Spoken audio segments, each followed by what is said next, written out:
5 minutes, something like that.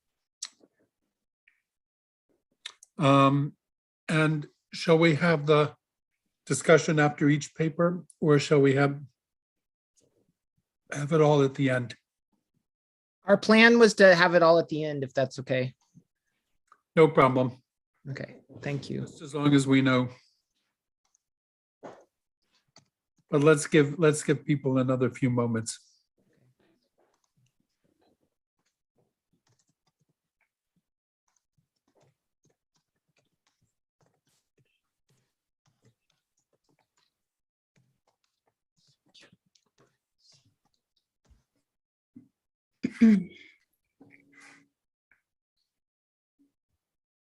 Okay, shall we begin? Welcome all to the Princeton-Bucharest seminar. And today's topic is going to be aesthetics, English, French, and German, the origins of aesthetics. And we have three speakers, Alexandru Bacalu, Michael Deckert, and Alessandro Nannini, who will be speaking in that order, approximately 20-25 minutes each. And then we'll have the discussion. At the end. Okay, Alexandra, why don't you begin? Thank you. Thank you very much. Let me just share my my screen with you. One moment.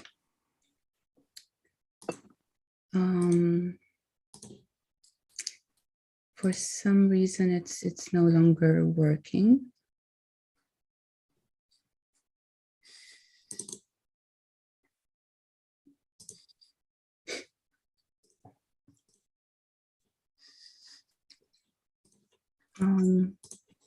Yeah, we checked it earlier, but I don't have the, oh, there it is. Sorry. Okay, so I'm just going to start the slideshow.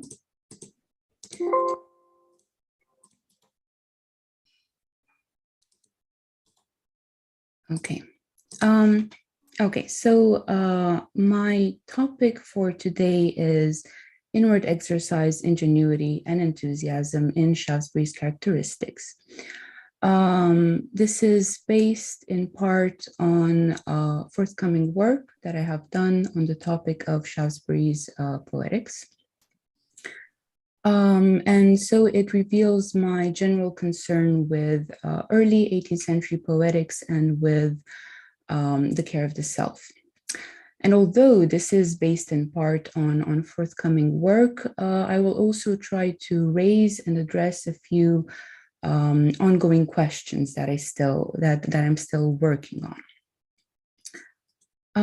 Now, when I say the characteristics, I actually mean that I'm going to be talking about two treatises or two of the works that were included in Shaftesbury's volume, namely Soliloquy or Advice to an Author, which we know is his manual for authors, and The Moralist, which is perhaps his famous rehabilitation of enthusiasm. And apart from these two works, I will also be referring to his Ascamata, which are his private Stoic notebooks in the manner of, say, Marcus Aurelius's Meditations. These are known to have been written intermittently in between 1698 and 1704, usually during periods of absence from public life. And what I want to state from the very beginning is that they reveal a highly introspective Shaftesbury, who doesn't only discuss various Stoic exercises against deleterious impressions, but also performs them and is shown struggling against them. And the importance of this for my talk, for my paper, is that I'm going to try to link Shaftesbury's notion of exercise with both his poetics, what he sees, what he finds to be the poet's task, and his later rehabilitation of enthusiasm in The Moralists. So let me actually begin. So what I want to stress from the very beginning is that we also need to start from the premise that Shaftesbury adheres to the ancient Hellenistic conception of philosophy as a way of life, and that this is indeed the general framework within which we have to examine many, if not most, of his ideas. Now, and Hadot himself briefly mentioned Shaftesbury in his What is Ancient Philosophy? So a good number of scholars have taken up Hadot's challenge, and the extent to which Shaftesbury belongs to this tradition is beginning to be charted more and more. This framework allows us to recognize that Shaftesbury's emphasis on practice, exercise, and self-discipline also informs his poetics and aesthetics, which challenges the traditional teleological thesis that sees Shaftesbury as a chief contributor to the modern rise of aesthetic disinterestedness, which is the traditional thesis on his aesthetics. And here I would also like to very briefly signal two recent and relevant contributions that are directly related to this concern. There is Gabriel Tropp's recent discussion of poetry as a way of life, but he links it to the German Enlightenment. But I do think that this concept is very helpful in understanding Shaftesbury's own poetics and his own project. And then there is Brian Norton's discussion of the relationship between the tradition of Stoic world contemplation and Shaftesbury's treatment of beauty. So in what follows, I'm going to examine two distinct strands that run through the already mentioned works in Shaftesbury's characteristics, which I will refer to as the Stoic strand and the Platonic strand. So by the first, I mean Shaftesbury's incorporation of spiritual exercises, not just in his works, but more specifically, his integration of such exercises in his specific method of soliloquy that he proposes for authors as a preparatory and self-disciplining practice. And by the second, I mean Shaftesbury's rehabilitation of enthusiasm towards ideal beauty and good, which he attaches to the sovereign mind of the deity. And I will try to account for Shaftesbury's reconciliation of these two strands of thought, namely how he reconciles the need for constant vigilance and discipline over the fancies with the celebration of enthusiastic transport, both of which he sees as integral to the good life. And I've got two questions. First of all, what is the relevance of this reconciliation for Shaftesbury's poetics?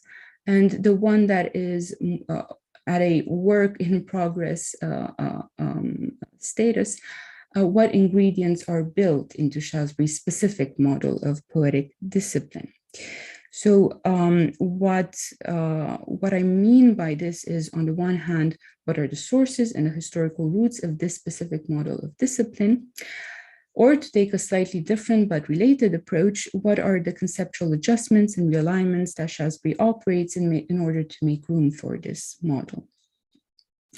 Now, I'd also like to very briefly flesh out Shaftesbury's understanding of philosophy as a way of life. In this respect, he is very much in line with his ancient sources, as well as with Hadot's own analysis of the tradition. So he, once again, he explicitly places Shaftesbury among modern philosophers, and I quote, influenced by the model of ancient philosophy, and who were influenced by the model of ancient philosophy, and who conceive philosophy not only as a concrete practical activity, but also as a transformation of our way of inhabiting and perceiving the world. So apart from the fact that Shaftesbury privileges his late Roman Stoic sources and emphasizes the practical or technical dimension of philosophy, scholars such as Hadot, Klein, Sellers, and Norton have also pointed out the fact that he sees philosophy as a means of self-transformation that engages one's cognitive and moral selves, and that he assigns it a strong therapeutic role over the faculties and passions. To take an even closer look at what Shaftesbury has to say, we also notice that he refers to philosophy as an art, a philosophical art, that he equates it to the study of happiness or sees it as a guide or teacher on how to live, and that he explicitly connects philosophy to the idea of regimen, which is a a term that he, again, explicitly uses throughout his works. And as far as the study of the passions is concerned, he distinguishes between what he calls super speculative philosophy, which treats the passions in a way of natural philosophy by focusing, he claims, on their physiology and facial or bodily expression. And so he contrasts this with what he calls a more practical approach that actually provides one with the means to know and the instruments to remedy them, to remedy the passions, fancies, and humors. And this allows one to strengthen the mind, to attain inner coherence and constancy, and to secure virtue and wisdom. Okay. Now, most importantly, the Askamara and characteristics reveal a significant number of spiritual exercises of the Stoic variety, some of which Shaftesbury simply reiterates and revisits, and some of which he reworks or develops on his own. I'd like to, again, briefly signal Jaffrot and Sellers' studies, again, explicit and systematic studies of Shaftesbury's spiritual exercises. But I will also be later referring to Lyons's concepts of the analytical imagination and the synthetic imagination, which he uses to describe and classify various Stoic exercises that are based on the workings of the imagination. So Sellers, for instance, tends to focus on exercises such as self-division or self-dialogue or writing, but there is definitely more to be done on this issue. So what I'd like to propose is that most of the exercises that Shaftesbury talks about can be understood as imaginative exercises to the extent that they are built partially or wholly on the workings of the faculty of imagination. And what follows is my attempt at coming up with an inventory of the kind of imaginative exercises that we come across in Shaftesbury's works. Okay. Now, in more precise terms, in the soliloquy, the main self-disciplining practice or technique that Shaftesbury elaborates upon is what he terms inward colloquy, rhetoric, or converse. So there is an important introspective or private element, as well as an important discursive or dialogic one. He also refers to this as self-discourse or self-practice, and more specifically, he prescribes a method of soliloquy to all authors, right? Philosophers and poets alike, which amounts to what he also calls a regimen and discipline of the fancies.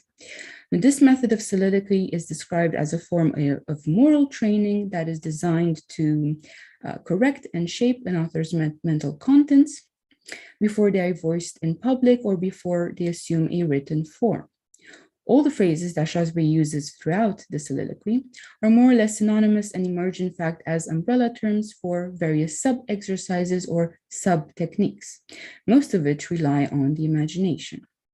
And indeed, such exercises are addressed first and foremost to what Shaftesbury refers to as fancies, or alternatively as imaginations, ideas, opinions, impressions, apparitions, phantoms, even the lady fancies. So hence what we are clearly dealing with the Stoic examination and management of appearances.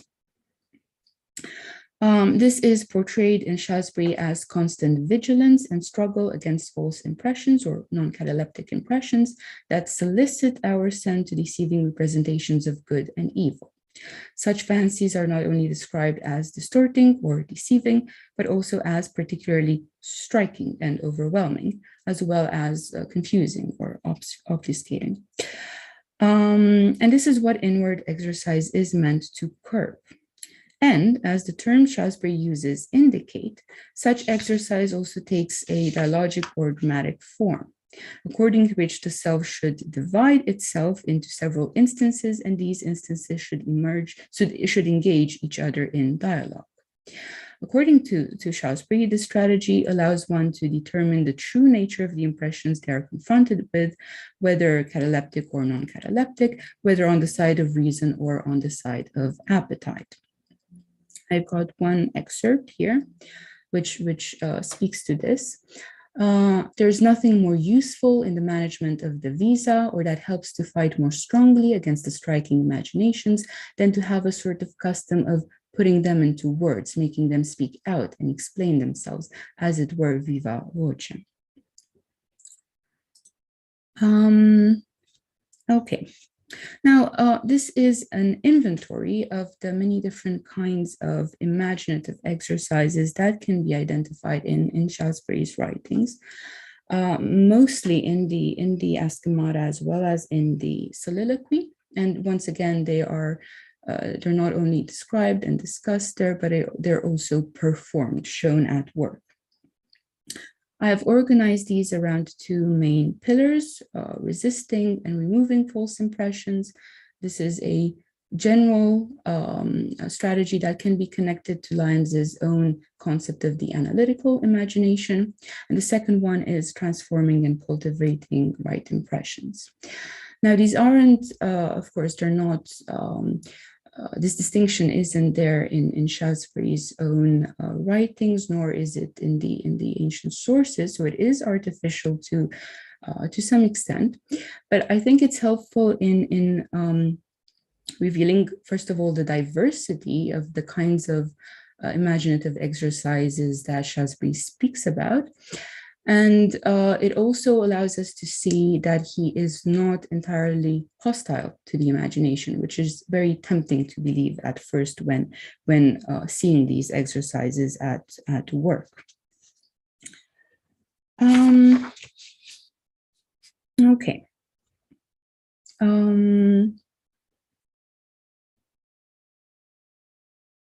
So once again, the first type, category A, is a specific approach to the remedial or therapeutic imagination that can be encountered in both Epictetus and Marcus Aurelius, which are indeed dominant sources that Shaftesbury relies on.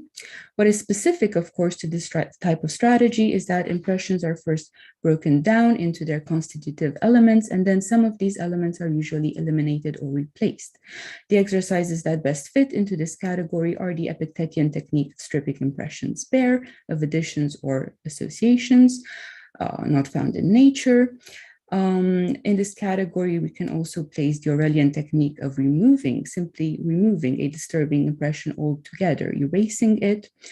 This is usually explained by relying on the medical analogies of surgical excision or humoral evacuation, as well as the agricultural analogy of pruning. We can also identify the very famous Aurelian technique of substituting the whole for a part.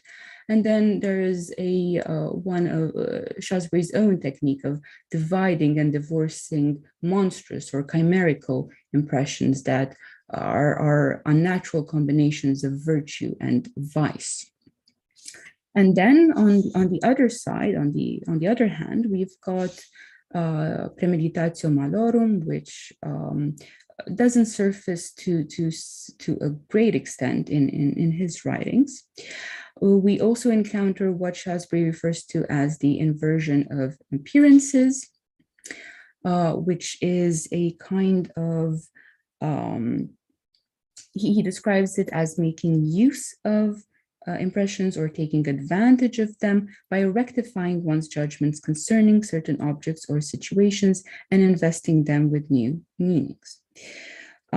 He also refers to the Epictetian technique of cultivating contrary impressions or contrary habits, of leaning the mind towards the opposite of what it seeks to counter, to curb. And finally, we've got another strategy that seems to be specific to Salisbury. He distinguishes a specific class of fancies that pertain to relations, family, friends, or public. They're described as necessary and useful, but they still can be dangerous. So they should be admitted only at times and in moments of temperance and composure. So let's see what a poet gains by performing such exercises in Salisbury's view. I've got two quotations here, but I'm only going to read one of them because I don't think I have time for the other.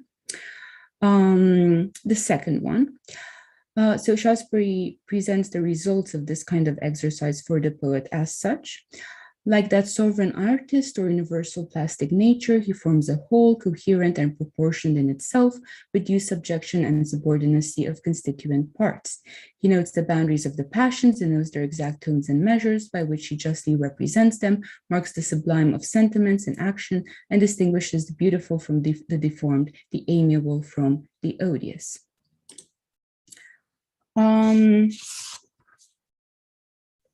So what we notice is that the exercises that he details correlate to key Augustan poetic principles that are contrasted against the rise of modern poetry.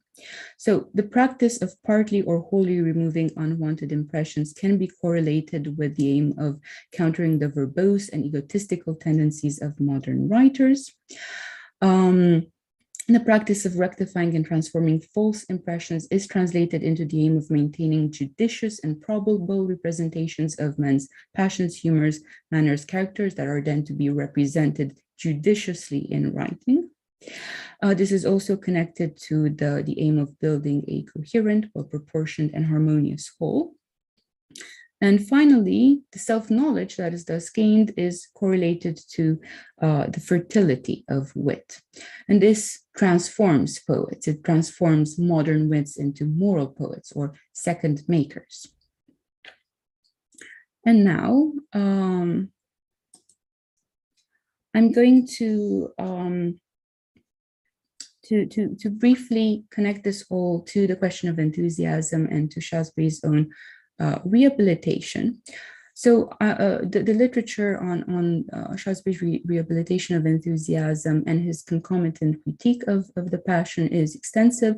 I don't want to propose a novel reading of his understanding of reasonable enthusiasm, but I want to suggest that Stoic exercise plays an important part in redirecting enthusiasm, and reasonable enthusiasm, according to this picture, is best understood as proper orientation, well-regulated, well-directed passion. So in the third part of the Moralists, Theocles and Philocles talk about the inherent unity and harmony of the world, and they touch upon the argument by design. And in this context, enthusiasm is redefined by Theocles as love and admiration for divine beauty discovered through the contemplation of nature. In their conversation, Theocles and Philocles open up various distinctions and hierarchies.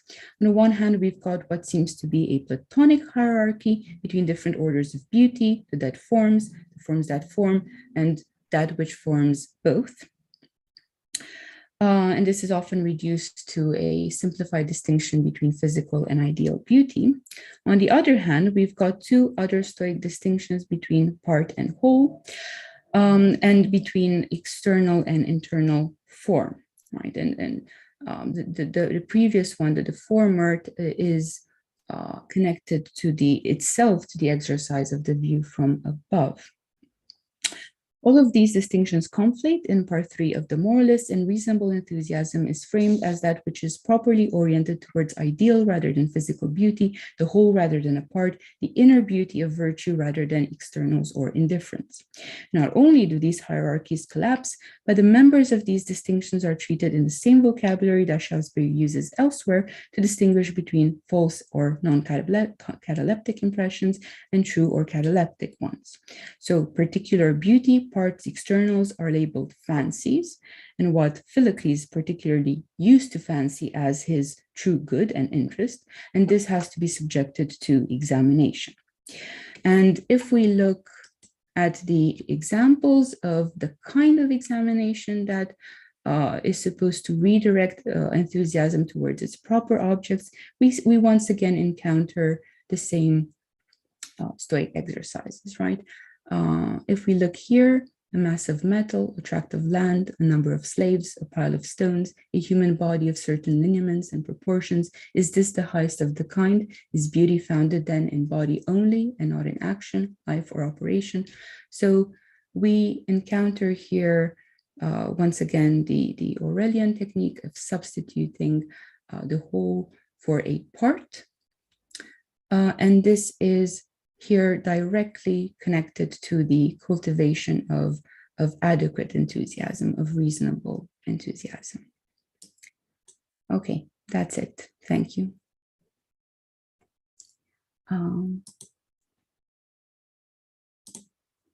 Very much, Alexandra. You remember we are going to keep discussion until all three presentations. And the second presentation is Michael Deckard. Okay, thank you. I am absolutely delighted to be here with you all. It reminds me of my semester I spent in Bucharest about 7 years ago, and first attended in Braun, I think more than 10 years ago. So even if it's virtual, it feels like we're here together. And I really appreciate Alexandra and Alessandro for being in continuity with this this proposed notion of origins and aesthetics.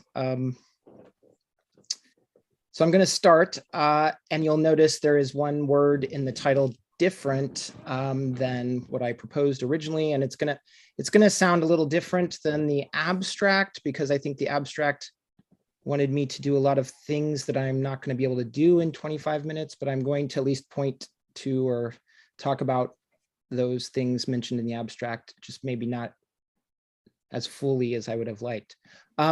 So when and where did aesthetics begin? Is it 1674 when Nicolas Boileau Desprez translated Longinus as Traité du Sublime? Or is it 1709 with Shaftesbury's letter concerning enthusiasm? Or 1719 with Dubos's critical reflections on poetry, painting, and music? Or is it 1735 when Baumgarten wrote the Latin work Meditationes Philosophicae? Some even claim that it was born in the 1750s when Burke, Hume, and Kant all published works. For this presentation, however, I will not resolve this issue. Paul Guyer, in his recent History of Modern Aesthetics, 3 volumes, published by Cambridge in 2014, wrote a 94-page prologue before arguing that Hutcheson's Sense for Beauty from 1725 originates aesthetics. I believe that aesthetics as a discipline comes about around the same time in 3 different countries. Instead of claiming priority, as in the Newton Wars, I wish to propose that it depends upon how you define aesthetics. And for all of us, I think the term doesn't really come about or take any kind of a lead until much later in the century. So we're kind of doing the pre-work to what is aesthetics. Today, I will look mostly at Abbé Jean-Baptiste Dubos, mentioned in this slide, his definition as it relates to the passions, and point to how, if aesthetics were defined differently, such as if one were to look from Castell, then the entire narrative or the entire notion has to shift from how aesthetics or history of aesthetics has been taught. So I start with Dubos, and there's a brief, not a sort of biography of him here. He is considered in almost all of the histories of aesthetics as one of the first and one of the most important, following Shaftesbury. quote, that a sensible pleasure arises from poems and pictures is a truth we are convinced of by daily experience. Abbé Jean-Baptiste Dubois wrote in 1719 at the beginning of his Réflexions critiques sur la poésie et la peinture. This work, translated into English as Critical Reflections on Poetry, Painting, and Music, with an inquiry into the rise and progress of the theatrical entertainments of the ancients, by Thomas Nugent in 1748, who had just translated also Montesquieu's Spirit of the Laws, was a formative one, this work, for later French, German, and British philosophers writing on art. Influenced as it was by Shaftesbury, particularly with respect to the social and public value of art, there is also a special kind of pleasure involved in art, call it passionate. But as Dubois expresses in his introduction, it is, quote, a difficult matter. Maybe go to the next slide, please. Actually, the next one, sorry. Oh, one more. Okay.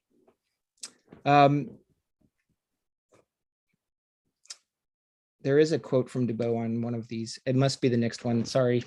Yes, here it is. The first quote on here. A difficult matter to explain the nature of this pleasure, which bears so great a resemblance with affliction, and whose symptoms are sometimes as affecting as those of the deepest sorrow. The arts of poetry and painting are never more applauded than when they are most successful in moving us to pity, end quote. Certainly, Dubois, that, quote, thoroughgoing imitationist, end quote, in the words of Monroe Beardsley, was defending a view of tragedy here, but there is also something of taste. Dubois is an important part of the narrative between Shaftesbury, Addison, and later British as well as German philosophers. It is certainly the case that Dubois is quite shocking a writer who wanted to free the imagination and the arts from a strict Cartesian or Malebranchian logic, but his view of taste initiates a profound change in the disciplines. As Peter Jones puts it, quote, now what governs our predilection for one part of an artwork, or even for one work above another, is our taste, conceived in a physical way as the organization, present inclination, and situation of our mind, esprit. Only physical changes can alter taste, end quote from Peter Jones. Along with the writers Shaftesbury, Addison, and others, Dubois was not systematic in his writings. And Alexandra may disagree with me about that reading of Shaftesbury, but like his British contemporary John Locke, a friend of Dubois, he wanted to describe his experiences empirically. Nevertheless, Dubois' aesthetics of taste can be defined as, quote, and this is the next quote on the slide, this new science of aesthetics constructs itself against Cartesian rationalism and in accordance with Shaftesbury's philosophy of taste, of which Dubois and Burke are its defenders. That's a quote from my PhD supervisor, Herman Perret. However, the biggest problem with Dubois is that he is not consistent, and in the words of Dabney Townsend, quote, his appeals to sentiment are naturalistic, naive, and would, if developed, lead directly to a critical subjectivism. Dubois dismisses all argumentation, end quote. When Dubois placed into question the rational underpinning of the arts, he was precisely calling into question the tension between what I have called a refined judge on the one hand and a lover of beauty on the other. The latter, a lover of beauty, need not follow rules or rationality. Nevertheless, the arts of imitation are pleasurable in themselves, and thus the neoclassical rules of imitation should not be broken. When Dubois writes, quote, "'Tis observable that we feel in general a greater pleasure in weeping than in laughing at a theatrical representation," we could ask whether this is a view of taste at all. He continues, and this quote is on the slide, "In short, the more our compassion would have been raised by such actions as are described by poetry and painting, had we really beheld them, the more in proportion the imitations attempted by those arts are capable of affecting us. These actions are universally allowed to be the happiest and noblest subjects, end quote. Sentiment may be considered to be at the basis of Dubos's critical reflections, and this view, whether directly or indirectly, would certainly later influence Hume, Burke, and others. At the same time, taste is the product of a sensus communis, and that is also an essay of Shaftesbury's that Alexandra did not communicate, but I think also ties into what she was presenting. Whereas the French writer Boileau, whose famous translation of Pseudo-Longinus in 1674 caused quite a stir, quote, defended the thesis of the objectivity of beauty, Dubos believed there to be universal laws for imitation. But Dubos nevertheless left a great deal of room for mystery in the understanding of the arts. And I think it's on the next slide. Yes, first quote, it must be therefore a secret charm, which might make you think of the je ne sais quoi definition of some aesthetic charms, that draws our attention to the imitations made by those arts, whilst our nature feels an inward dread and repugnance at the fight of its own pleasure, end quote. This is the paradox he attempts to explain, trying to instruct the reader regarding his own sentiments, how they rise and are formed within him, to lay open to him what passes within himself. That is, in one word, the most inward motions of the heart, end quote. Dubos thus wishes, quote, to inquire philosophically into the nature and manner of the effects arising from their painting and poetic productions. In chapter 1 of his critical reflections, titled Of the Necessity of Occupation in Order to Avoid Heaviness, which is, the word in French is ennui, and of the attractives, which is the 1748 English translation, which the motions of the passions have with regard to man. Even in that title may remind us of Descartes' Passion de l'âme. Dubos articulates this sentimental relation to the arts in the following way. The natural pleasures of man are always the fruits of indigence, which is what Plato meant, perhaps, by that allegorical expression of his, that love is the offspring of want and abundance. And this is the quote on the slide.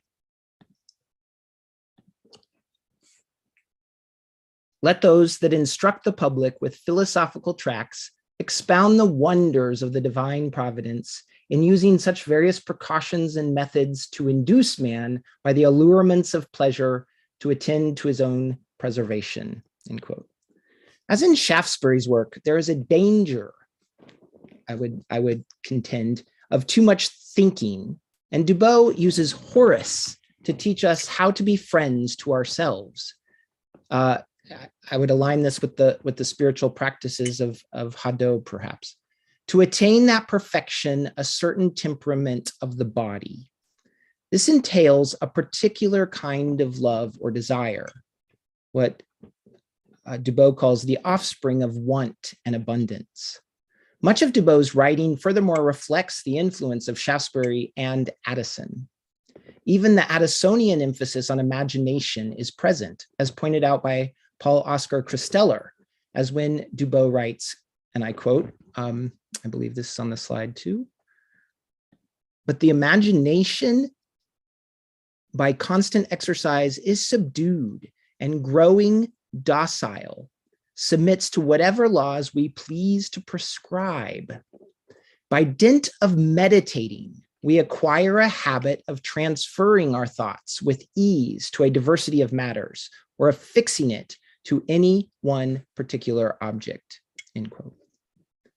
This saves us from heaviness, remember ennui, and misery, Dubos says, but most of us will not heed this advice. Quote, the generality of mankind are unacquainted with the state of their own minds, end quote. like Addison's Spectator was intended to do, Dubos's audience is not just his particular friends and acquaintances. Specifically intended for an educated public, Dubos wrote with fervor, and I quote, "The changes of toil and pleasure set the spirits that began to grow heavy in motion and seemed to restore fresh vigor to the exhausted imagination," end quote. I want to pause here and reflect on this origin, since it contrasts with, and these are Dubos's words, perplexity of busyness, inquietude of passions, and irksomeness of a state of indolence. For Dubos, in his period, the majority of people pretend that they are moderate, but they are insincere. Does learning please one in a way that is disruptive of the senses and pleasure, or is it relaxing to the senses? Dubos's notion of mimesis, which is extremely important for his critical reflections, requires the experience of particular works, such as all of these he mentions: Lebrun's Massacre of the Innocents, Poussin's Germanicus, Racine's Fed, and many others. The pursuit of objects which excite our passions are necessary to keep us from indolence. While most of his examples are from painting and poetry or theater, poetry and theater for him he puts together, he also discusses sculpture, engraving, dance, and music. According to Dubos, we receive pleasure from the fine arts because works of art are imitations of objects in the world. Despite the extreme distress in these three works, they still delight, and I'm mentioning the three works just mentioned in the title of Dubos's work, at least in English, which includes music. There were 17 editions of Dubos's text in the 18th century, and he did add and subtract some, so it depends upon which edition you look at to see how many arts there are. But according to Dubos, they do not add to the understanding the arts.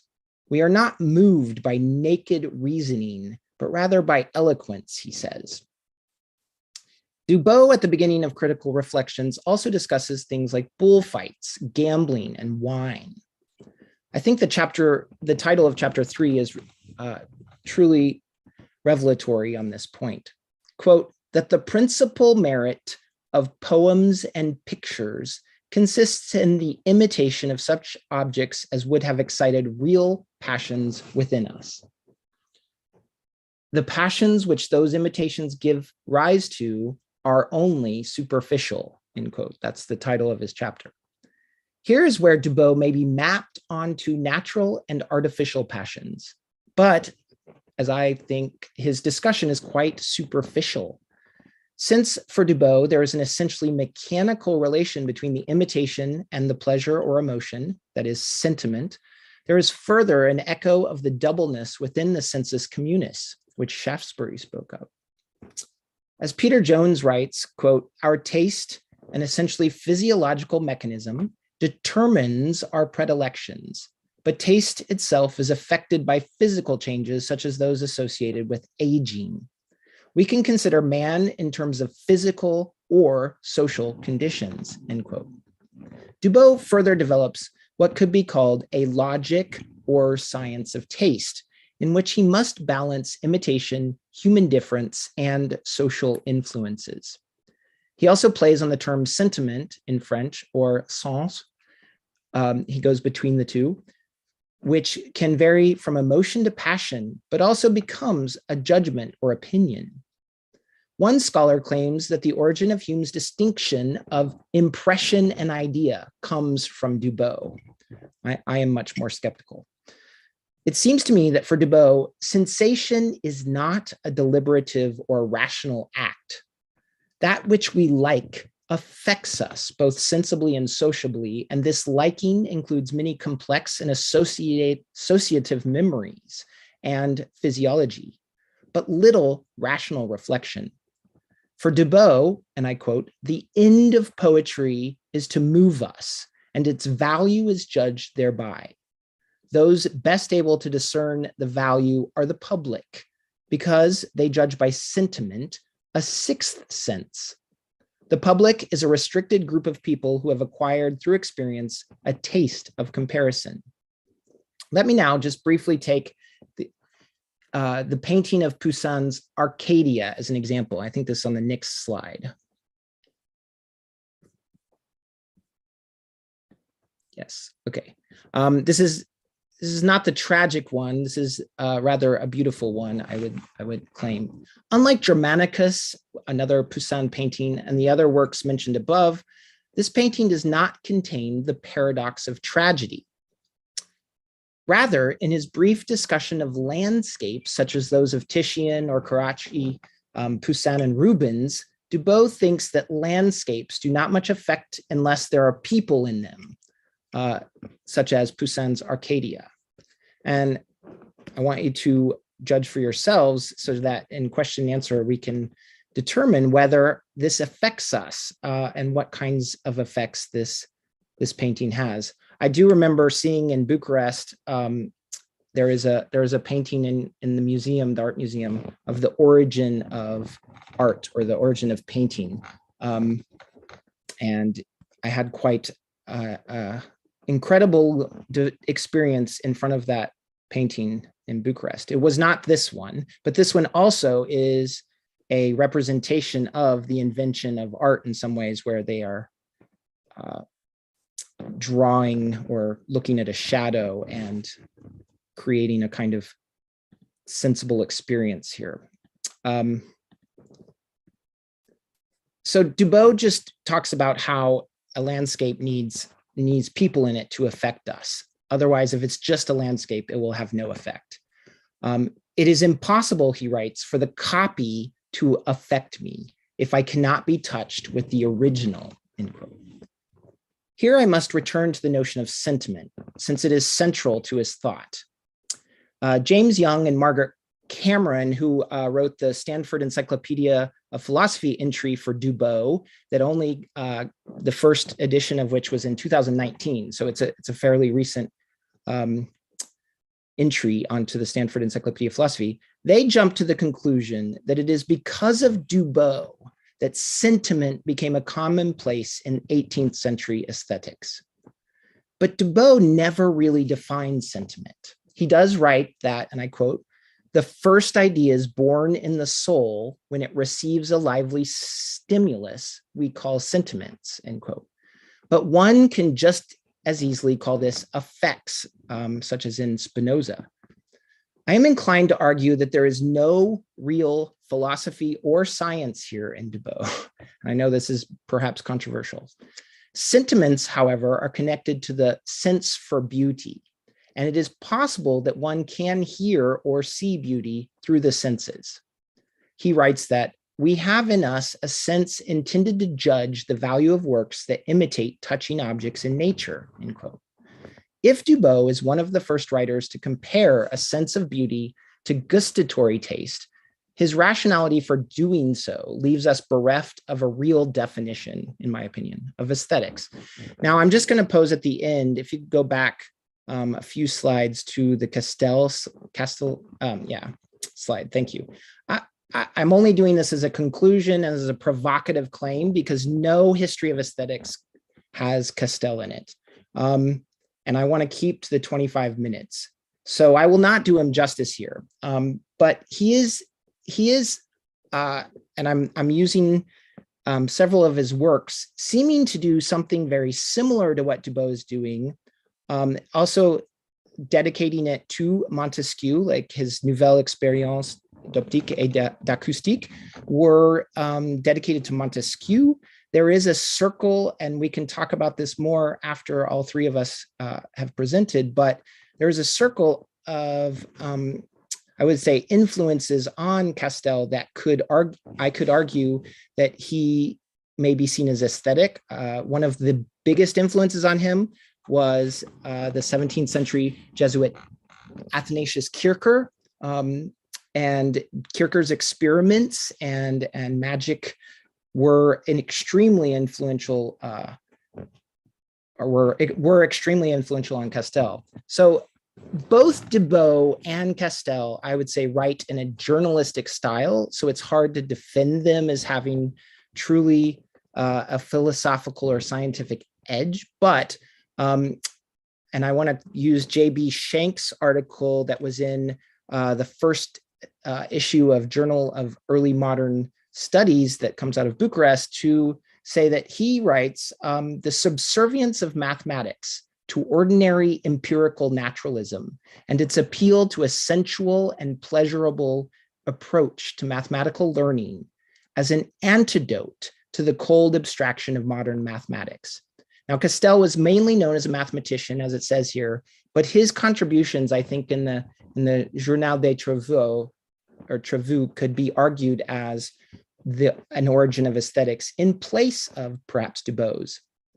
Now, to conclude, and this is again a provocative claim, one can read Castel's New Experiences of Optics and Acoustics as a commentary on Newton's Optics Query 14, which states, and I quote, "May not the harmony and discord of colors arise from the proportions of the vibrations propagated through the fibers of the optic nerves into the brain, as the harmony and discord of sounds arise from the proportions of the vibrations of the air. For some colors, if they be viewed together, are agreeable to one another as those of gold and indigo, and others disagree." That is the query of Newton's. Castel's work was devoted to allowing the deaf to hear music through color. What if this striving were at the origin of aesthetics? How would we read the past differently, whether scientifically, philosophically, or aesthetically? That's it. Thanks.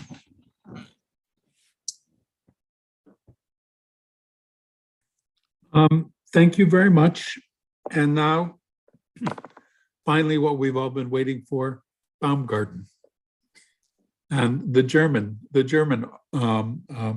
claim for the origin of aesthetics. And Alessandro Nannini will be speaking. Thank you. Okay. Thank you. Thank you very much. I'm very happy to be here and to be part of this panel. And for our panel, actually, about the origins in aesthetics in the Enlightenment, I have chosen to deal with a specific meaning of aesthetic, which is very common today, but which is not the usual way to deal with a subject in the Enlightenment studies. I will talk about aesthetics in the sense of aestheticians and beauticians, that is, in the sense of cosmetic beauty care. To be sure, it is known that aesthetics as cosmetics has something to do with aesthetics as a philosophical discipline. In fact, cosmetics has always had an aesthetic root in itself, namely the dimension of cosmos, order, which was the hinge of the ancient thought about beauty. The question I intend to answer in this paper is more limited, of course, and it is, when and how does the cosmetic discourse draw closer to the aesthetic discipline, not aesthetics in general? The thesis I aim to advance is that this convergence is not the fruit of the last few decades, but is rooted in the invention of aesthetics as an independent branch of philosophy. As it's well known, it was the German philosopher Alexander Gottlieb Baumgarten who coined the term aesthetics in his philosophical reflections on poetry, 1735, and then the definition that I mentioned is in his Aesthetics, 1750, understanding it as the science of sensible knowledge. What is less known or even totally neglected is that he also crucially contributed to the aestheticization of cosmetics. So first of all, I will introduce the way Baumgarten presents the problem of bodily beauty, and then I will turn to the main legitimation or delegitimation issues that cosmetics had to face in Baumgarten's period. And finally, I will draw the aesthetic consequences of Baumgarten's way to discuss the subject, and I will point out both the importance of the founding of philosophical aesthetics for the legitimation of cosmetics, and on the other hand, the importance of cosmetics in the founding of philosophical aesthetics.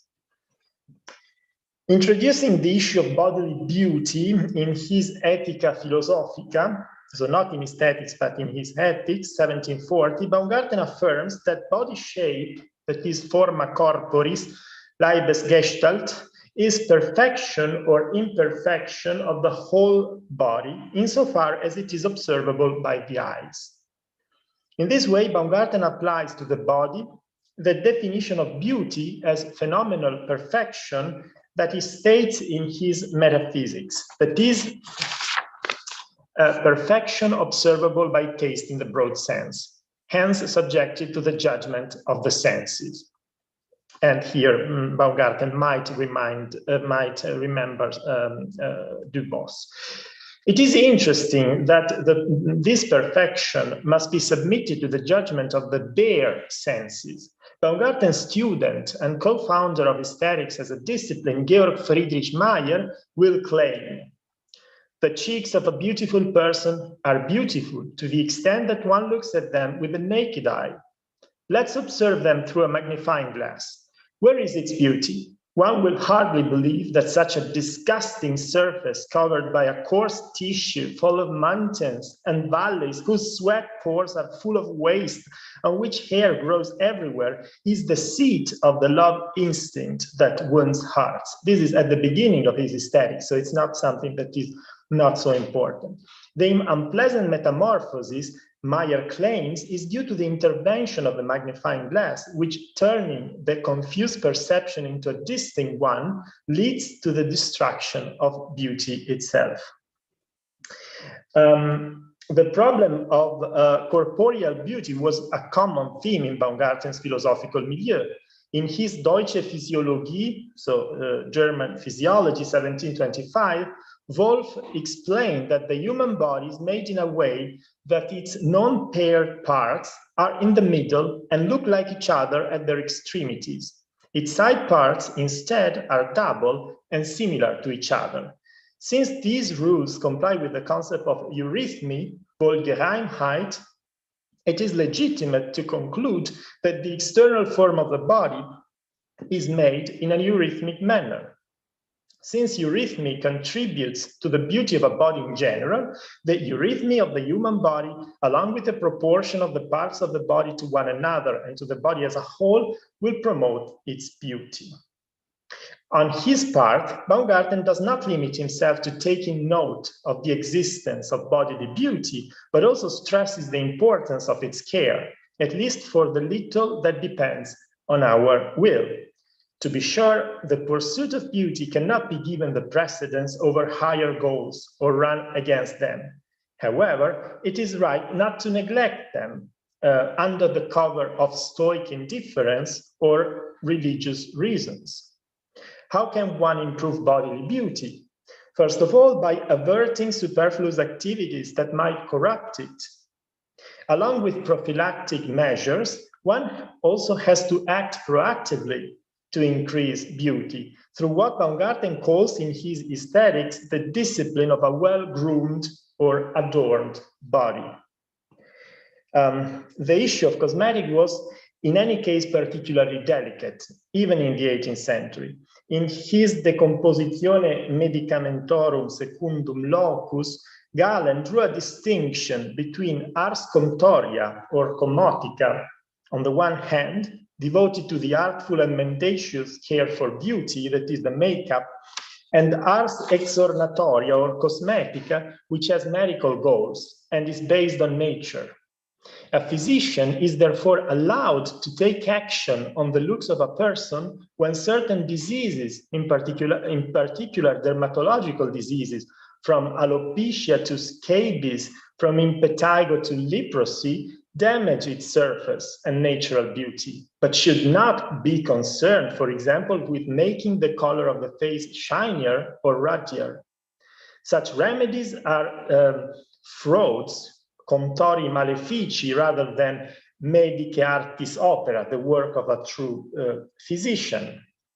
And then there is the theological point of view that is especially in Tertullian.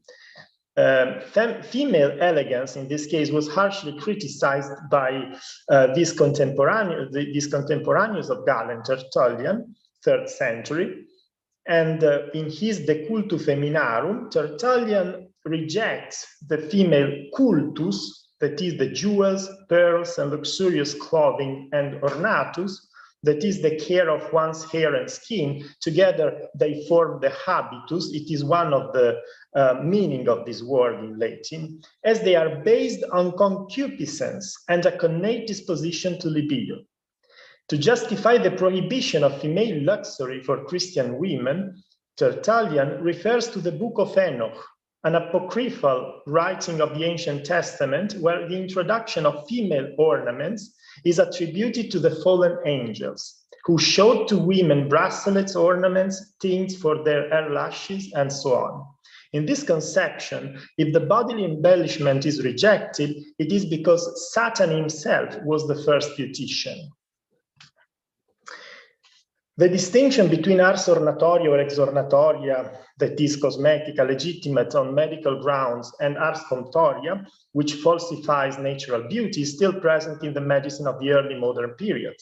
Girolamo Mercuriale, the author of the Momentus de Decorazione, 1787, briefly outlines ars comptoria, identifying its content in the care of the body's hair, covering, the hair covering, in particular hair, eyebrows, and beard, and the color of the skin.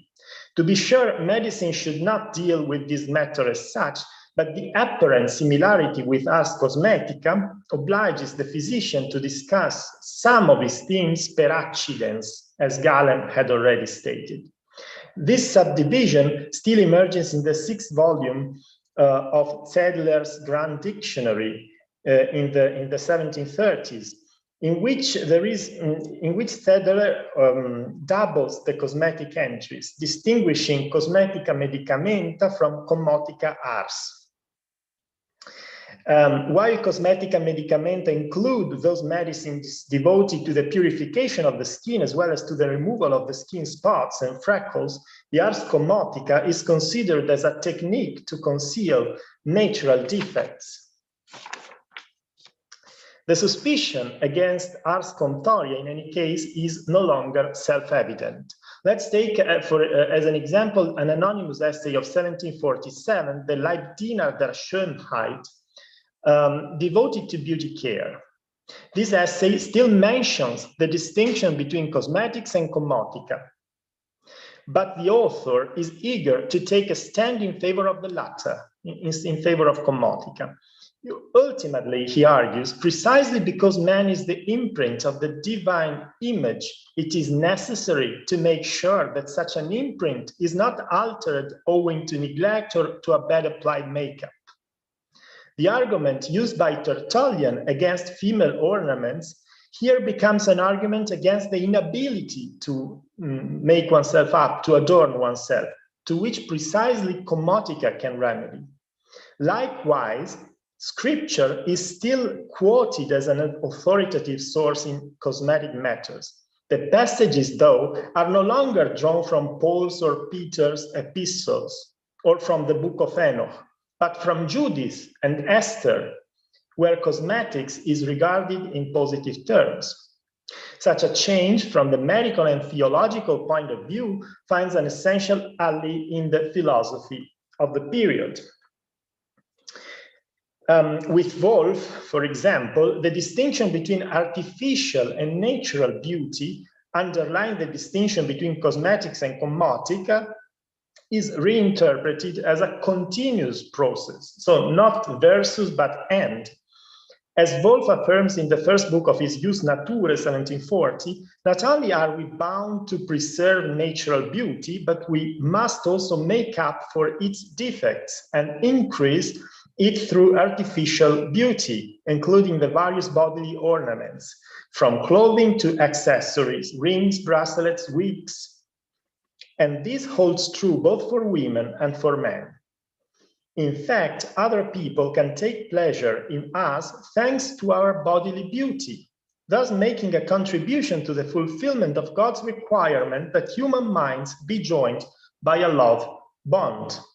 Unlike the medical dichotomy between ars cosmetica and ars commotica, therefore, the distinction between natural and artificial beauty of the body no longer coincides with a moral demarcation, but rather articulates the very root of self-improvement of one's looks exacted by natural law.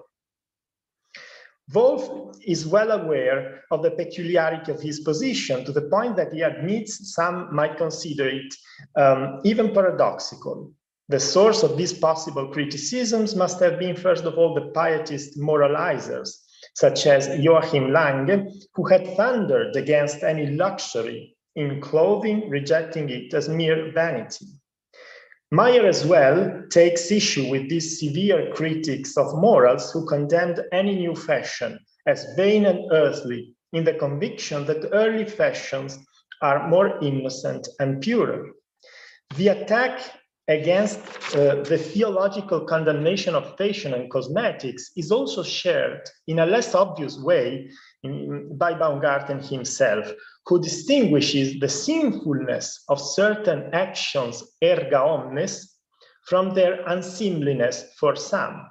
He makes an example. It might be unbecoming of an old lady to dress in pink with silver laces, but this does not prove the sinfulness of this conduct or of a certain kind of garments. As the discipline of the adorned body deals with the means to exhibit morals phenomenically, hence sensuously, the competent judge of this outer manifestation will be sensible rather than theological or ethical. And since aesthetics is the science of sensible knowledge, cosmetics will be unsurprisingly framed within aesthetics. The attribution of cosmetics to the domain of aesthetics is overtly claimed in the course of lectures Schiagraphia Encyclopedia Philosophicae, dating back to the winter semester 1739-1740. Here Baumgarten affirms that cosmetics contains the rules concerning the ornaments of the body, including, among others, ceremonial robes, regalia, purpura, byssus, and so on. Ars cosmetica is discussed within the context of characteristic aesthetics, the branch of aesthetics dealing with the sensible nexus between science and their reference. Indeed, cosmetics exhibits through external signs both sociological information, for example, the social class to which one belongs, and a certain internal state or mood of a single person. As is clear, here cosmetics is no longer linked with its medical use, but it is linked with the decoration of the human body in its apparent phenomenality, including makeup and clothing. Baumgarten deals with clothing in his Ethica Philosophica in the paragraph following and integrating the ones on the beauty of corporeal figure. Here, garments are not only considered in the sense of dietetic heat or in a functional way, but also from a more genuinely aesthetic perspective. Thus, Baumgarten writes that one should prefer the clothes which hide the weaknesses of one's figure, of one's body shape, and emphasize its strengths. Clothing, therefore, serves as an illustrating argument, as a rhetorical argument for emphasizing physical beauty, which in turn will have a great persuasive force towards the others. In the late Philosophia Morali, Wolff as well focuses on the beauty of clothing, neatly distinguishing the beauty linked to the sensory qualities of the robes and the artificial beauty of the body, to which clothing should make a contribution and at which it is necessary to ultimately aim. Unlike Wolff, however, Baumgarten points out that it is a sapor delicatus, hence a kind of taste able to sensibly judge the details too, that is tasked with selecting the right clothes in order to increase one's beauty. It is no chance that in providing an example of taste in his lectures on aesthetics, Baumgarten chooses it from cosmetics. A woman will groom herself, puts sich according to her taste, and when she only shows she likes this or that without showing distinctly why. If she must be beautiful only, intellect and reason cannot always do the job. Even if not founded on distinct knowledge, this taste is not arbitrary. In fact, precisely through an everyday training, the refinement of the body shape promotes the refinement of sensible knowledge itself.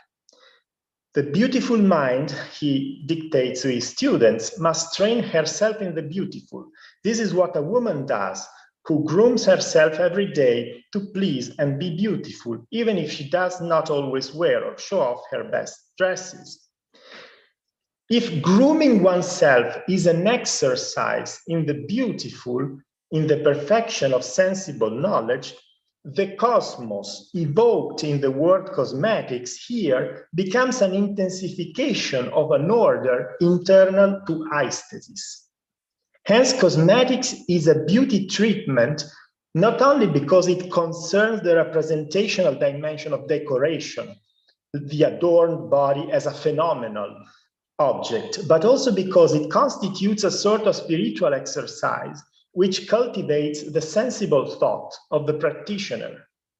While Mercuriale neatly distinguished the beauty of the mind pertaining to the philosopher and the beauty of the body pertaining to the physician, in Baumgarten, the aesthetic care of the body is already an aesthetic care of the soul. 2. The expert who deals with both domains is now the aesthetician, in Baumgarten's sense. Such an expertise, however, is not merely theoretical. In fact, cosmetics contributes to the modeling of the very person of the aestheticus, the one who intends to think beautifully, compared to the person of the pedantic logician who refuses to cultivate his lower powers of the mind, and of the morose moralizer who identifies sensibility with sin. While the moralizer is characterized by the misanthropic neglect of the body shape and austerity in clothing, Baumgarten says, the aesthetician is more pleasant in society, hence, depending on circumstances, more affable or more attractive, and ultimately more humane.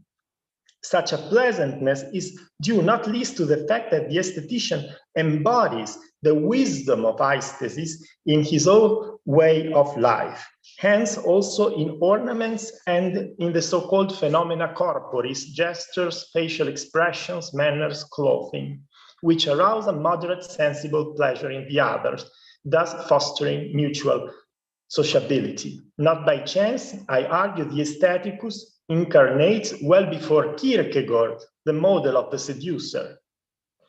And I come to the conclusion. In the present paper, I have reconstructed the first encounter between the cosmetic discourse and the newly born aesthetic discipline in the German mid-18th century. While the medical tradition had split cosmetics into the natural ars exornatoria and the artificial ars commotica, repulsing the latter to the fringes of its domain, aesthetics provides a new theoretical territory in which the decoration of the body, including fashion, can be seen as a unified domain. This means, first of all, that bodily beauty is no longer assessed according to a criterion of naturalness, but on the basis of its phenomenality, which rules out the anatomizing either of the microscope or the magnifying glass, yet not the enhancement of makeup and clothing. While the beautified body is thus the stage of the aesthetic manifestation of social and private postures of the individual, the cosmetic beautification also entails a training in sensible thinking itself, given the tight interaction between bodily practices and lower powers of the mind, in particular taste and the faculty of designating. From this point of view, the body is not only an object of beautiful thinking among others, rather, in the process of its aesthetic treatment, it becomes the privileged seat of expression and at the same time the gymnasium of beautiful thinking, thus contributing to fleshing out the well-rounded persona of the aesthetician. Thank you.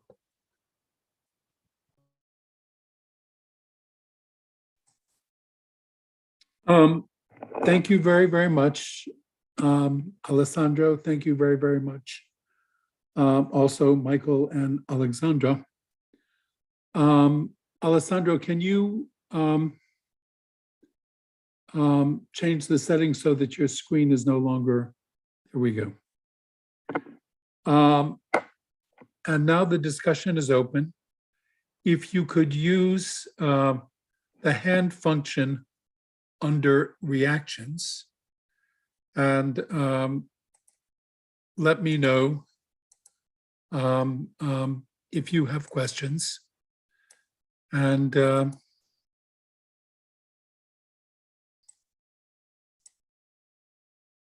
I'll call on people in order. If there are no questions yet, while you're thinking, let me raise some very general questions. One of the things that I find interesting is the consensus that, the general consensus that aesthetics is an 18th century subject. You know, there are debates about who exactly it is, where exactly it is, that you put the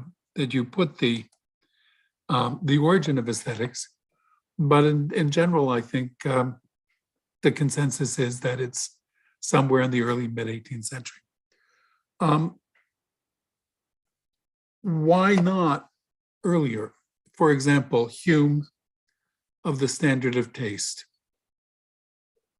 which is maybe 50 years earlier than Baumgarten. Or earlier than that, the discussions that were going on in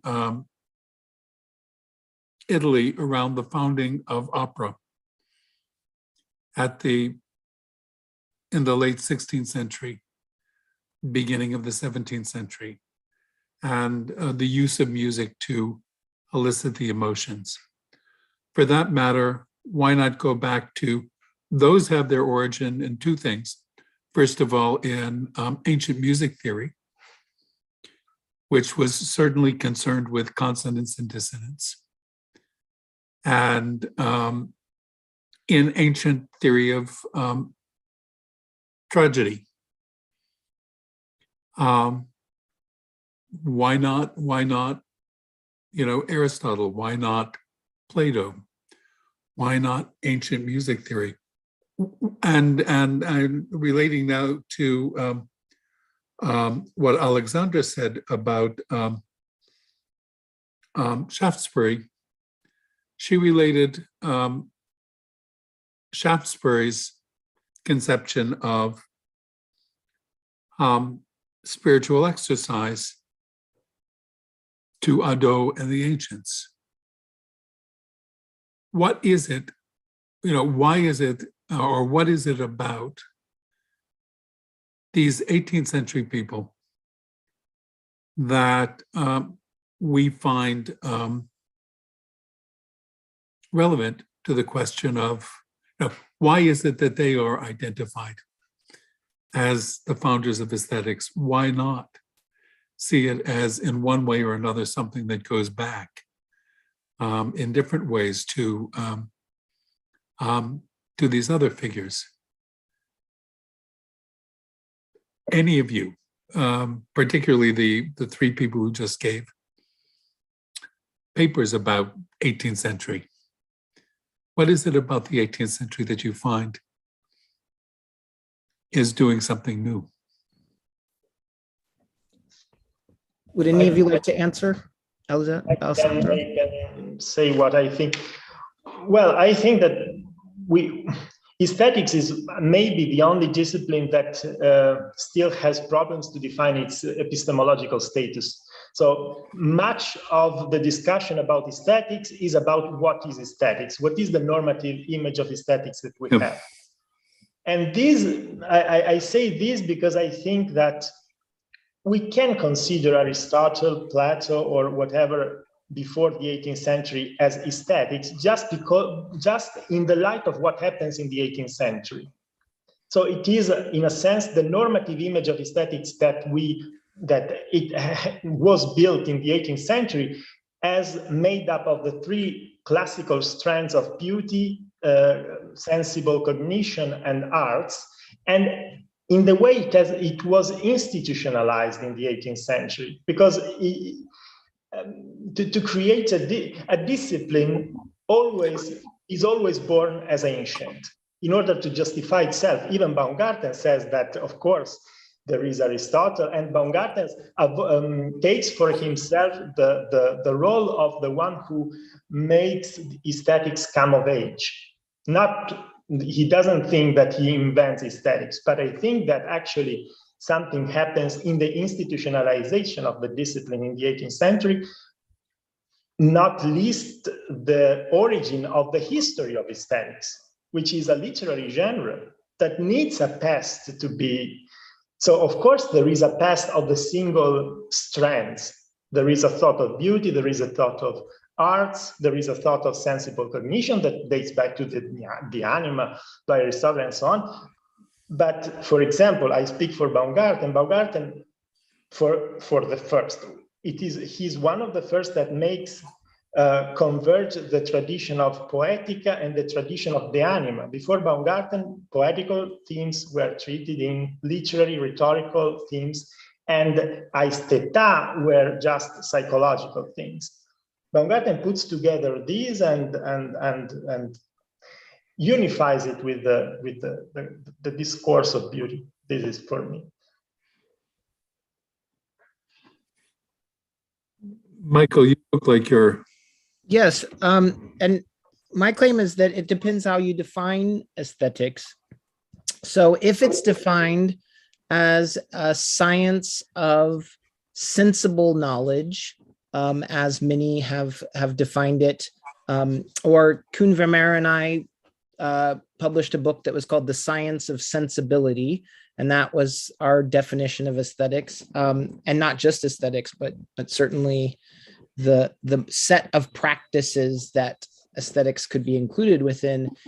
It seems to me that aesthetics gains ground after Locke and Newton because of the way in which sense data becomes a way of relating to the world, unlike the rationalists. Now, that's why I would define it probably differently than Baumgarten. Although Baumgarten still takes into account sensible data. So like, why is it, and while I'm very dismissive of Dubos as perhaps the best origin, I do think how he takes into account all of the arts through sensation and through sentiment, and this kind of, I would say, play on sens in French and sentiment that has for at least 100 years in the histories of aesthetics been acknowledged. I do think looking at someone like Castell would allow for a more scientific, and last week with Donna and we had some controversy and some discussion over even the notion of science. Or do we? and I think these are good discussions, and that's why even the Newton controversy or the Newton wars between Leibniz and Newton, okay, while egos got involved, it can be a good discussion for, why is it that a country or a nationality or a person owns something like the invention of calculus or, and I know these can be heated debates. In aesthetics, though, you can't really get a job based on your theory of it. A few people can, maybe Cavell, who's now passed, but for the most part, and I hate to be so dismissive, but there aren't many aesthetics jobs out there, except for Alessandro in cosmetics, perhaps. Then there are in that sense.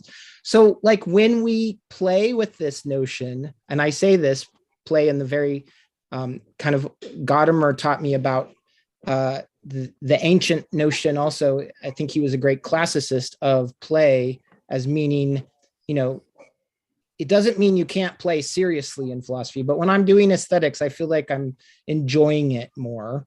I don't know why, than if I'm doing hardcore metaphysics or something. So Aristotle's Poetics might be more enjoyable to me than the metaphysics, but they both Okay, so I'm just It may for other people go the other way, of course. exactly. And to me, Aristotle's Poetics in Greek is aesthetics, but I think we paint a 18th century definition onto the past. That's what I think. I think it's an anachronism, but it is a way of kind of framing a discipline separate from ethics, separate from politics, an axiological discipline, a practical discipline that differentiates from other practical disciplines that can be labeled by a definition that seems to me placed after Locke and Newton. But that's just my answer. Alexander, do you have any? Yes, just a brief addition to what Michael and Alessandro have said. I would say that I think in my own work, I tend to downplay Shaftesbury as a contributor to 18th century aesthetics. I think that in great measure, his poetic and aesthetic concerns, if we can call them that, are subsumed under his moral concerns and his emphasis on training, exercise, self-discipline. And just to add something about his question of enthusiasm and his rehabilitation and the moralists, even there, and again, this is again coming from Brian Norton's recent contribution on this question, in a way, I think you could argue that even the whole discussion on enthusiasm and beauty and its redirection towards ideal beauty appears to be to Shaftesbury a means of carrying out the what is it called? The view from above type exercise. Yeah, I mean, perhaps I'm reading Shaftesbury as too much of a Stoic, but I do think we can look at it from this angle as well. And I think it's just Shaftesbury's way of coming up with this exercise, revisiting, reworking it, and laying a lot of emphasis on the sentimental, affective element there that is represented by enthusiasm. That's just a brief idea or proposal. Yeah. By the way, I mean, all of the rest of you, please, if you have any questions, raise your hand or you'd like to participate in this. There seem to be two elements that have been sort of emphasized in the discussion so far. One of them is the notion of beauty. The second is the notion of an artwork as a sort of unifying thing. Is it obvious that, music, painting, drama, dance, etc., all go together as a kind of cultural natural kind, as they were perhaps in the 18th century put together? Is it clear that there was a focus on beauty before you get to the 18th century? Might that have something to do with why it is that we're focusing on these particular characters? If it is, I think that there's some things to think about, like, is beauty necessarily, should beauty be necessarily so central to aesthetics? Had arguments with my colleague, Alexander Nahmas, about that. He was a great fan of beauty. Beauty is great, but I don't think it's necessarily even the most interesting aesthetic quality. And is the idea of an artwork something that we want to encourage, the idea that there is such a thing as art which is, a category into which we can put all of these things. Dennis, would you like to add something here? Hello. Yes. Yeah. Yes. I think it's basically a continuation of what you're saying. So, what is it that constitutes aesthetics as a new discipline in the 18th century? It shouldn't be just the word itself that is new. Now, there were criticism of the various arts, various works on arts, works had been written, and that there were theories of senses earlier on as well, so prior to the 18th century. So from something that Michael said, maybe one thing that is new could be the new theories of sense and passion arising from Locke and others, Shaftesbury and others from early 18th century, late 17th century, and these being applied to criticism of artworks. That could be something new. And that, so what I want to ask, was that sufficient? Was that the crucial move of that created this as a discipline? And whether it was necessary for aesthetics to be a discipline, that this theories of sensibility and passion be used systematically in the manner of Baumgarten, perhaps, or was the journalistic style sufficient, as I believe Michael Descartes said, with respect to the two authors that he discussed? So this could be a general question for all of us. Alessandro, did you want to go first, or Alexandra?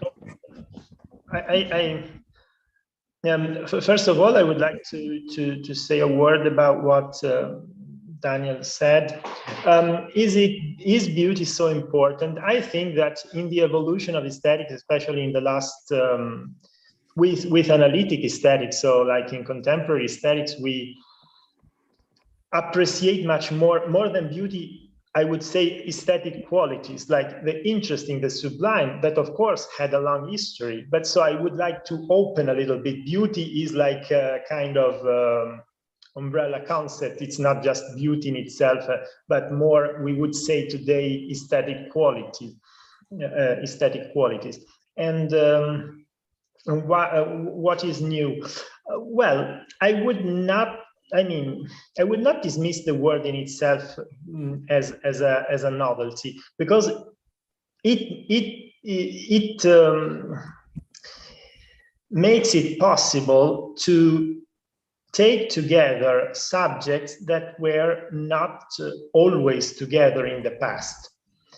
I believe that without Baumgarten, we could have talked for the whole 18th century about theory of taste, of genius, but not of aesthetics in the sense that we have, that is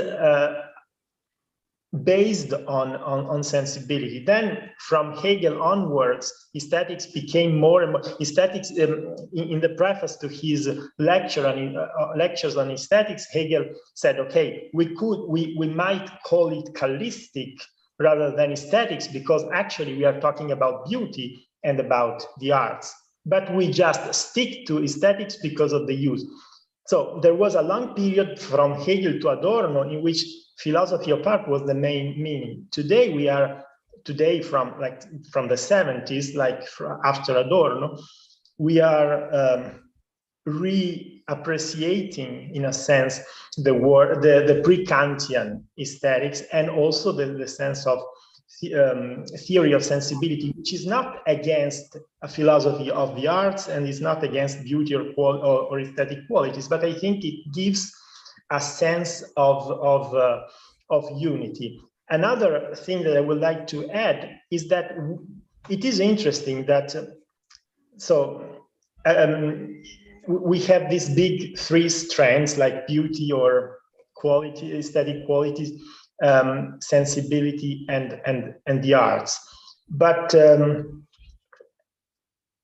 if we take a handbook of aesthetics, there is for sure in the prehistory, or whatever we want to call it, of aesthetics as a discipline, a history of poetics, a history of beauty, maybe there is Plotinus and so on, but there is not a history of aesthesis. So even if today the sense of aesthesis is taken up again in contemporary aesthetics, what is still missing, according to me, is this attempt to include, and I think Michael also went in this direction with Castel, include the problematization of aesthesis from Aristotle onwards. I think that we would get a better take also on the 18th century in this sense. So I'm gonna try. I'll try to keep brief. But what you asked, Dan, about beauty and the artwork first is already very much in the center of Plato's Republic, and that is, you know, the Greek word kalos, which can be beauty or fine, or it can have multiple, but also what to include or not to include in the perfect city. So what works, and you know, he is challenging somewhat the Homeric, or especially the passages in Homer that portray, you know, deviousness and trickery, which Alexandra is presenting as Shaftesbury's kind of morals trumping art or beauty. So the artwork and beauty have been obviously, as Alessandro said, they're in philosophical discussions, I would say, almost from the beginning.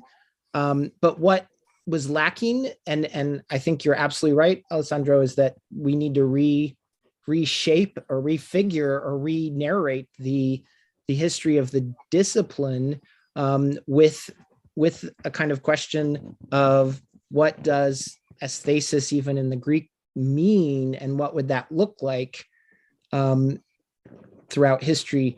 To just go to Dennis's question briefly, which I find a very fascinating one, is, you know, one thing that aesthetics in the 18th century tried to be was objective.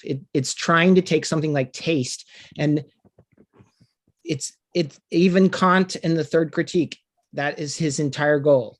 So it is trying to prove, and it's also trying to reach a broader audience, especially in the journalistic style. I'm not sure of Baumgarten's audience. I don't know that well enough. Kant, I think it was mainly university people. Yeah, I think like Kant, and he was a university teacher. So certainly the question in Dubos, Addison, I think Shaftesbury as well, although Alexandra can challenge me on this, was a broader audience, which included, philosophy had not typically included women as their audience. Cavendish was very aware of that, or Anne Conway, or history of 17th century women philosophers.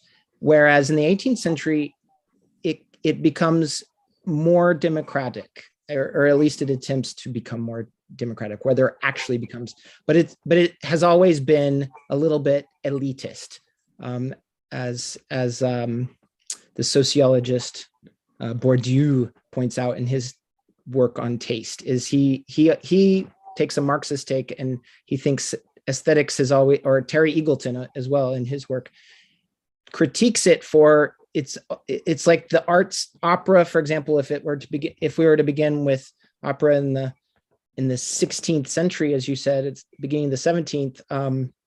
It would be also very elitist, although the whole idea of a musical performance or an art museum was meant to open it to the public.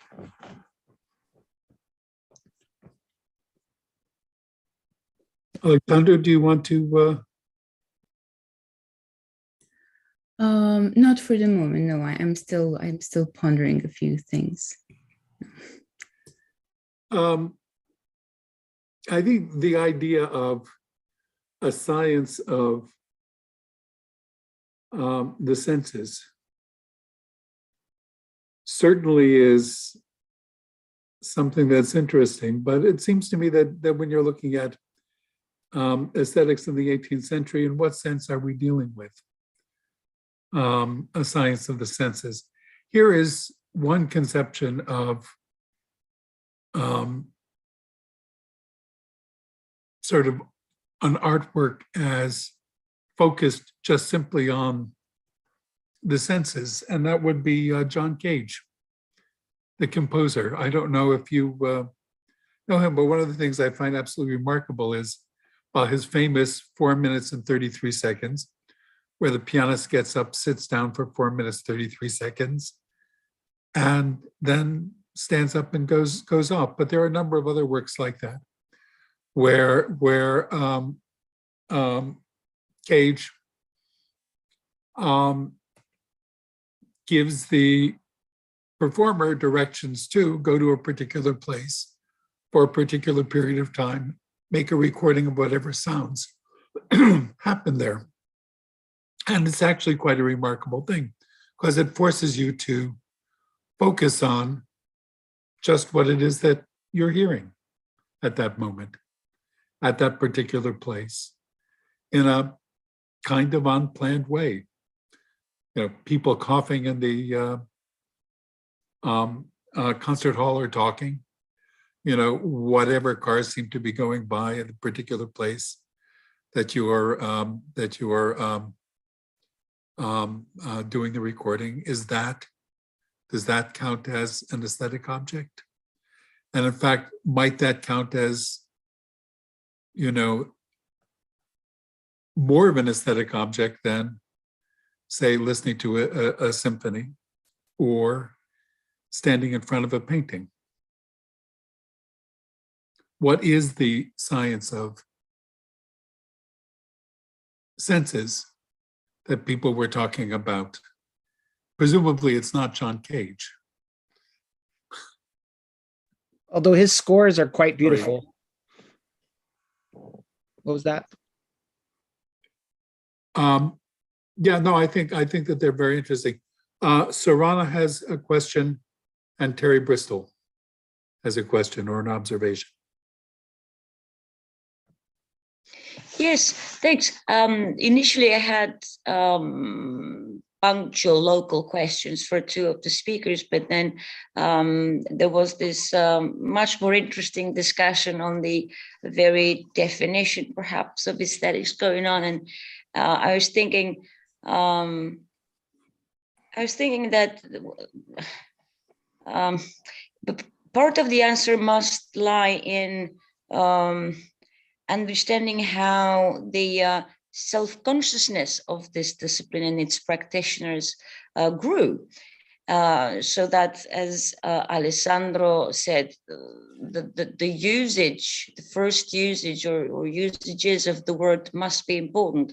That is the kind of self-identification that actors at the time performed, and then how histories of aesthetic started to be written from the very 18th, early 19th centuries and so on. And I suppose a full answer to this must take into account this kind of self-image building. But then let me give you, I'm no expert, I don't have studies, I have very little knowledge of this field. But some things that have reached me are something like this. The story that has reached me is something like this. In the 18th century, aesthetics is born as an autonomous science. So there's this autonomy of the aesthetic idea that I believe is part of the traditional story about the birth of aesthetics. And somehow, I believe, I might be wrong, but you're here to correct me, this autonomy of the aesthetic is built around the notion of a special kind of perception, or theories about the special kind of perception, as well as this quality of the disinterestedness of this kind of perception and this kind of enjoyment of beauty. And as far as I know, this is one foundational story for the birth of aesthetics. But I believe that lately there have been attempts at retelling the story and at undermining the very notion that aesthetics is sort of self-born out of nowhere in the 18th century. as an autonomous thing, and rather that it has roots in many other disciplines, including morals, moral theory, theology, and other stuff. And that's one way of dissolving this notion that there is this well-formed, well-defined thing that somehow is put on the table in the 18th century, and rather show how there are many currents, many notions, many disciplinary tendencies that contributed along the way in a long process to the birth of something that we today call aesthetics. Am I wrong?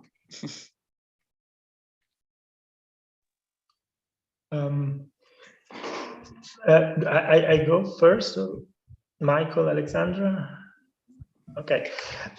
To me, yes, you're perfectly right. This is an original story, a foundational story, but it was told especially from the 19th century when the first great histories of aesthetics were published. For example, Zimmermann, for example, Lötze, Geschichte der Ästhetik in Deutschland.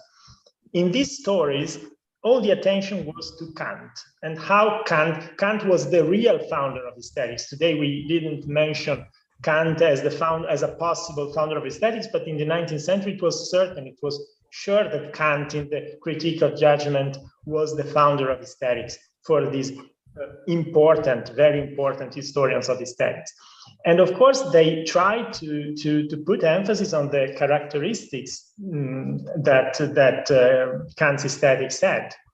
But of course, in the 18th century, Dubos first, but also especially the French tradition actually insisted a lot on the interesting, not on the disinterested thing. Also, Kant is not so, also in Kant, there is something that goes in the direction of the interesting, but in any case, the famous image is the disinterestedness of the judgment of taste. I think that that has been, let's say, fostered by a teleological image of the birth of aesthetics that went towards Kant. Today, we are like the historians of aesthetics are trying to recover the intellectual history that is behind the birth of aesthetics. But again, it is different to talk about what the intellectual history that is behind the birth of aesthetics in Baumgarten, in which, for example, theology plays a great role, and logics like Baconian logic, or Dubos, or other authors. So, if we want to take into account all these kind of strands, I tend to differentiate the small foundation of aesthetics as a discipline in Baumgarten and the intellectual history pertaining to it, to the big foundation of aesthetics that go, we might say, in the sense that we mentioned before, from Boileau to Hegel, in a sense, a transformation. And in this case, of course, the work is much bigger. But in any case, there is today a great attempt at finding actually this moral, religious, or theological background. Alexandra, do you want just another brief comment.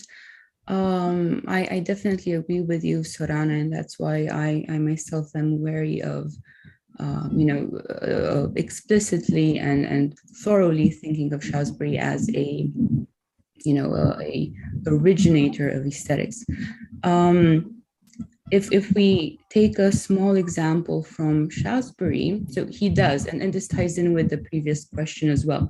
He talks dominantly about beauty. He talks, that is his main concern, his main aesthetic concern, if we can call it that, the main category that he speaks of.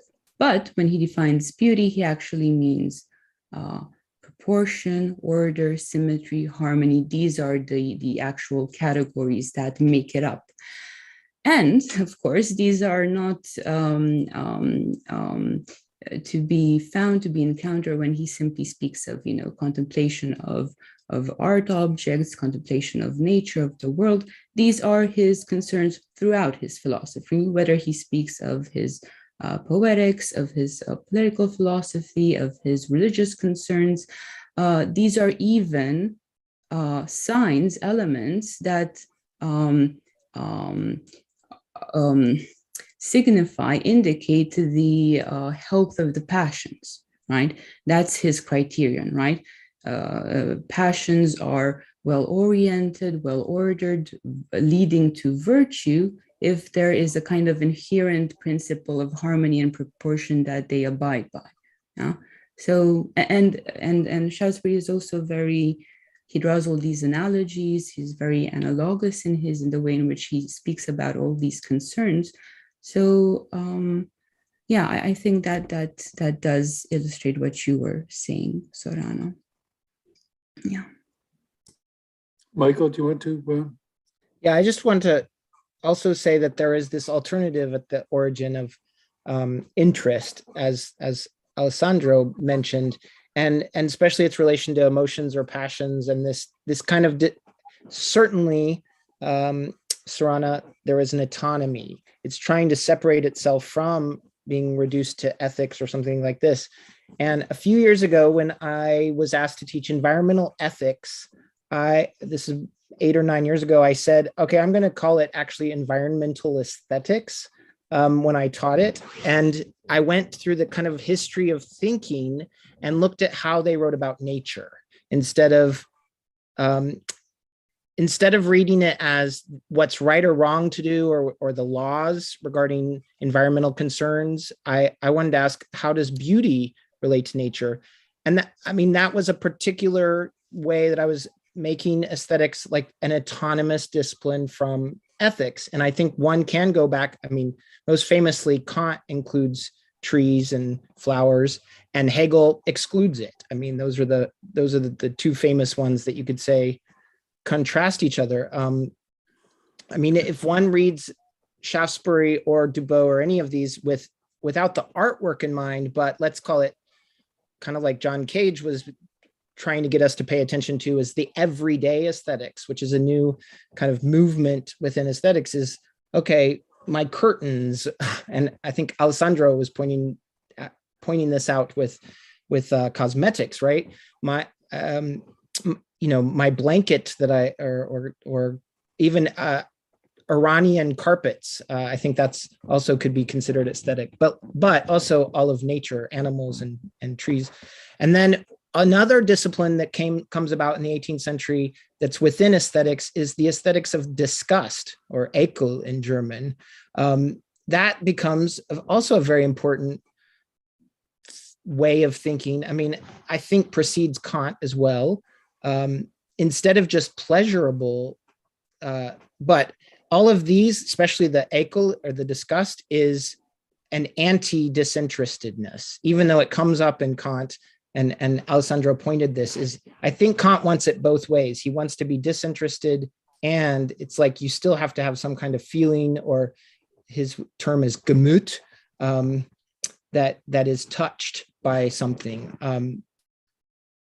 So I don't know if that helps.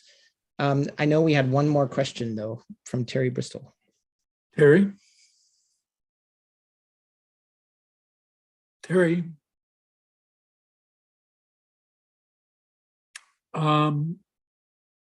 Maybe we don't have another question from Terry. Can I just make a little observation, Michael, on your answer when you were talking about environmental aesthetics? The first thing that you went to was beauty, which is obviously an aesthetic value, but I think disgust may not exactly be. I'm not sure whether that's an aesthetic value or not. One of the first things that for me was very striking, and that led me to question the idea of beauty as a central aesthetic value, was years and years ago. I came across Anselm Kiefer in what may have been one of his first American exhibitions. Very, very striking. I don't know if any of you know, well, his earlier work. I think he's evolved in many ways. but his earlier work was very much connected with the Holocaust, with the terrors of war, and it was not the sort of thing that you wanted to hang on your wall and look at every day. On the other hand, it was, obviously, well, I mean, there's no question in my mind that it was an artistic statement, and a very important one. Certainly was very moving. It also had intellectual content that made it seems to me, an artwork. It wasn't just somebody's statement, it was the way in which it was put. But beauty, it seems to me, have nothing to do with what it is that makes it aesthetic. Now, there was a question. Tinka doesn't have, her microphone isn't working, but she has a question for Alessandro. You spoke about cosmetics as a spiritual exercise. How do we educate spiritual taste in this case, and the judgment about cosmetics? Yes, well, I think that in this case, as Baumgarten himself points out, it is practice, just practicing, even when you don't have to go out. Baumgarten says, one makes oneself up just for oneself to please and be beautiful, and so the everyday practice. Indeed, this belongs to the practice of decorum. That is the first maybe aspect of an everyday aesthetics. So I think that you can educate the taste for the bodily beauty by practicing it. Baumgarten doesn't give any concrete suggestions, but I think he might well think of, for example, the other text like Diener der Schönheit, which was exactly on this subject. So other texts more specific on how to deal with beauty care. Baumgarten just makes it clear that we can take this practice, cosmetics, no longer as a medical practice or not even a medical, but a pseudo-medical practice, but as an aesthetic practice. Then the way in which is more, let's say, for other specialists to determine. Thank you. Well, I think we've come, Michael, there may be, Michael asked me to put up the name of the painter that I had, Tinka has a continuation of the question. Let me just, Michael asked me the name of the painter. It's Anselm Kiefer. I can't remember whether it's one F or two. But Tinka's question continues, and a question of curiosity. Does the necessity to groom oneself in order to be beautiful apply to all humans? To men too, I mean. Yes, Wolf is very explicit in a paragraph of the Jus Naturae, says it applies to women and to men, because men had to wear wigs, and this was part of the cosmetic aspect. So for Wolf, there are no doubts about that. He is very explicit. Baumgarten doesn't just takes example from a female context, but yeah, I think he can agree on this with Wolf. In that case, I apologize for wearing my wig today. Thank you all. I think we've come to the end of our time. Next week, there will be a symposium on Leibniz's pre-established harmonies in the plural. And we hope that you can all make that. And I'd like to thank our three speakers for a very interesting and lively session. Thank you very much. And thank you for hosting and organizing, Claudia and Dan and Donna. Thank you. And thank you. See you all next week, I hope. Goodbye. Thank you. Goodbye.